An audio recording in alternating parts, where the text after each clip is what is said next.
My parents were big readers. My dad was a journalist for CBS. He wrote for Walter Cronkite and Dan Rather and Harry Reasoner. And my mom read everything from Truman Capote and Larry McMurtry and John Steinbeck. I was surrounded by books, and obviously this had a huge influence. Every week when I got my allowance, I would go to the Watchung bookstore in Montclair, New Jersey, and sit on the floor surrounded by books, trying to determine which one I wanted to take home with me that week.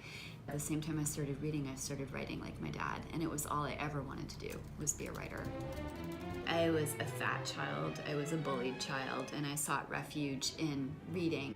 Being forced to do the research for my novels, I had to step out of my comfort zone to talk to and be comfortable with Holocaust survivors, with storm chasers, with mental illness experts. Most of all, speaking at giant events. All of this has taught me that I actually really enjoy the company of other people. So in that sense, my books have given me a tremendous gift.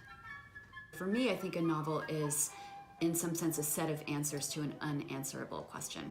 My first novel is about Nazi Germany and its rise among the civilian population, and the civilian response to the Nazi regime really came out of a question I've been asking since I was a very little girl, which is, what makes people so hateful toward each other? I still haven't answered that question, but I was chewing on it while I was working on this book. So for me, writing is a kind of exorcism. Every time I start a book, I have to start again at ground zero. You're basically walking into a dark room and feeling your way around blind, stumbling over things, falling down, swearing a lot. And then maybe by the third or fourth draft of a book, then you finally figure out where the damn light switch is and turn it on and say, oh, all the furniture is totally in the wrong places and I have to rearrange that. So each book is a strict taskmaster and I'm always the apprentice. I loved Olive Kitteridge and envied it because I always wanted to write a book in connected short story. I also loved The Underground Railroad by Colson Whitehead. It does a masterful job of describing atrocities of slavery in a way that is seared into your brain.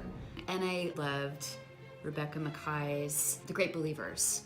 What I loved about this book, you get to know a character who is so real, you carry him around with you after the book is done. The characters from Lonesome Dove, Gus McCrae, the Texas Ranger, and his sidekick, Woodrow F. Call, for whom my black lab is named. Woodrow gets me out on the bench. He has many companions and admirers, so altogether, he's the greatest boon a writer could possibly imagine. A book is only alive as long as people read it, so I owe my readers a great debt of gratitude for that. So I want to say thank you.